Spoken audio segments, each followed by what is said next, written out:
Well, we have yet another computer from the VCF swap meet, but we're going to do something a lot different with this one. Hello everybody, and welcome back to yet another video. So in today's video, we have this beautiful all-in-one from HP called the HP19. If you don't know where I got this from the swap meet, the VCF East swap meet at the free pile. I also got from that swap meet the ThinkPad from the last video, and a Mid-2012 MacBook Pro.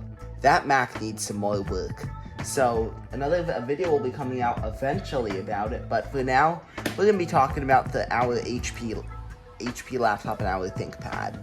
So, if you don't know, this is an HP19 all-in-one from like 2013 or 2012. It's evident because, well, it's running everyone's favorite operating system that's not Windows Vista. Windows 8. Which is quite notorious for being one of the worst Windows versions, but in my opinion, 8.1 actually runs quite well on this machine because, like, the aesthetic, but in my opinion, Windows, this version of Windows isn't well suited for the hardware because, let's talk about the hardware now. So this computer is an HP19 all-in-one, its CPU is an AMD E2 APU. If you don't know what an APU is, it's basically what AMD called an advanced processing unit, meaning that it had both the CPU and the graphics integrated into it. And then its graphics card it's a Radeon GPU. I'm not sure exactly the model, but it's a Radeon GPU. Hard drive is a 500 gigabyte spinning SATA hard drive. Isn't that lovely? Unlike the ThinkPad that I picked up, which already had an SSD installed, which is awesome.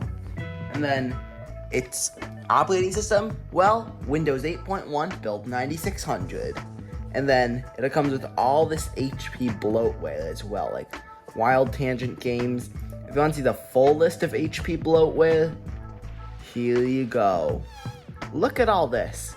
This is just more and more bloatware. There's Windows stuff on here, but then these games, that's all HP bloatware, HP. But then there's some pretty good software in here. But we're gonna take a look at what we can do on Windows 8.1. Then we're gonna talk about alternative OSs for those, and then we might install one of them on there. So let's just get started to see what exactly we can do on this machine. Oh, this is exactly what we can do on this machine. So with the HP stuff on here, although it may be bloatware, we have plenty of stuff on here. Firstly, we have Dropbox 25 gigabytes. I don't use Dropbox, I use Google Drive. So I wouldn't really need Dropbox. These games, I'm sure it's basically all the same HP pack-in games.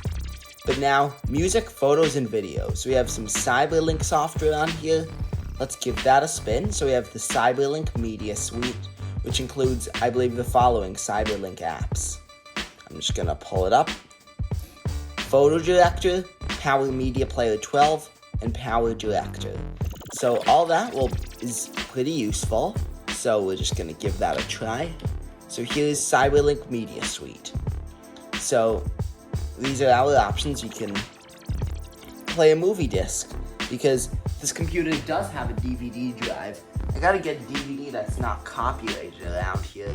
Unfortunately, I do not have one, but we're just gonna. Yes, I would like to sell my soul to Cyberlink, but we're just gonna give DVD playback a test eventually, once I grab a DVD from the closet.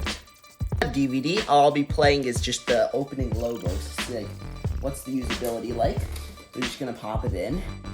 It's an old Sesame Street DVD made by Sony Wonder, so we're gonna see that logo like when she fires up. So you can see it supports AMD Vision, True Theater, Dolby Digital, Direct 2496. I have no idea what that is, but I know what that and that is because we know a lot of it. So, as far as I know, the optical drive is spinning up. DVD movie. So, I have never used Power Media Player. So, we have it going. So, we're just going to select one, USA and Canada. Okay. Because then it gets mad, like, if you don't select the regions because DRM. And here the drive is spinning up. So you can see, here we go.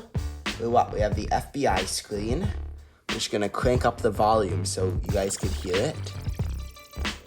Oh, you know what logo that is? Sony Wonder. So, it sounds pretty good. But then after that, we have the Sesame Workshop logo.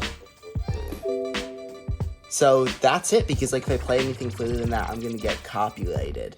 So as far as I know, the Sony Wonder logo is not copyrighted. So we're just gonna take our DVD out. It just takes a little while to eject, but that was just a quick little test. DVD playback works great on this thing. It's good. Just putting the DVD back. So we're just gonna now go back to our CyberLink suite. We're just gonna fire up now. Like we could fire up. There we are. Photo director, like for some basic photo editing. We already tested Power Media Player. It works well. Let's test Power Director. This is like the video editor. Oh, we can go through here, easy video editing, and then this is gonna fire up Power Director. Power Director 12. Yes, I would like to participate. So it's basically selling our soul to CyberLink. We're just gonna skip registration. So this is just like the initial phase of testing this not laptop, but this machine to see exactly what it can do with its current Windows 8 configuration. Then we're gonna test with a couple alternative OSs, like different Linux versions and older Windows versions. So Magic Movie Wizard. So basically it lets you this lets you go through and make as much footage as you want with this thing. So the only videos I have are some of the videos from my other channel, but those are 4K. I'm not sure 4K HDR because I'm filming on an iPhone 13. I'm not sure if the display would like that, so unfortunately, we cannot test video editing right now. So we're just gonna close out of that. And now we're gonna test with photo editing. So we're just gonna make a quick picture in MS Paint, and we're gonna edit that. MS Paint art complete. We're now just gonna make a nice picture. So edit and enhance photos. We're just gonna fire that up with CyberLink Photo Director, because that'll basically make our beautiful picture pop, because it's a surprise as to what I made. Yes, I would like to participate. So it's gonna take a little while to fire up. So we're just gonna import our picture. So it's in our pictures folder. So here it is. So we're just gonna adjust our beauteous photo. So basically, you have your controls, including the RGB histogram. You can increase the temperature to make it either antique or freezing cold. What about the other software? So you have the usual Windows utilities, but then what else did HP include?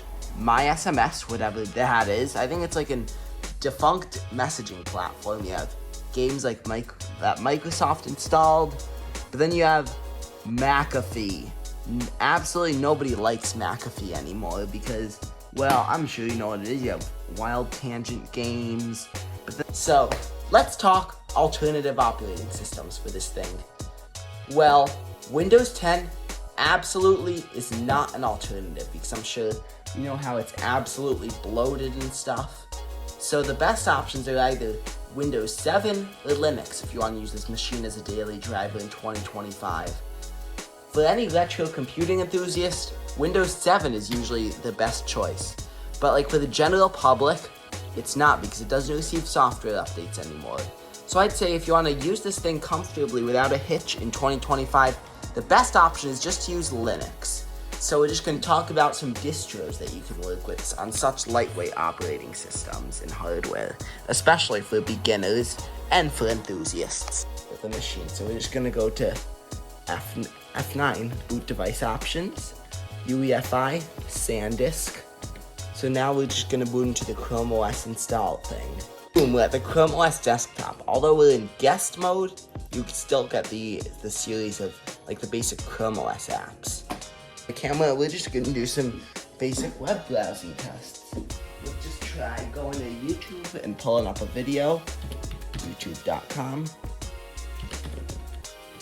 Come at my last ThinkPad video, we're gonna be testing it with everyone's favorite, PBS Kids funding credits. So we're just gonna pull up some PBS Kids funding videos. So we're trying to get into full screen, but it's taking a little while. So you can see, here it is.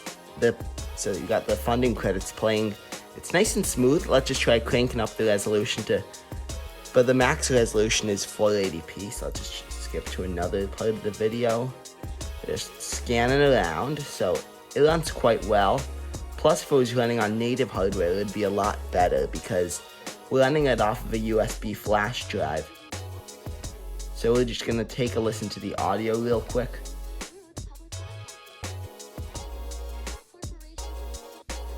So the speakers sound pretty good, but let's just try with some music now.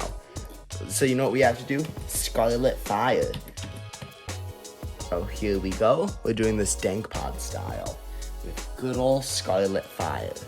Once it finally pulls up, because remember, this is taking forever because we're running this off of a USB stick. So here we are, and then we got Scarlet Fire going. We're just gonna crank up the volume a little bit.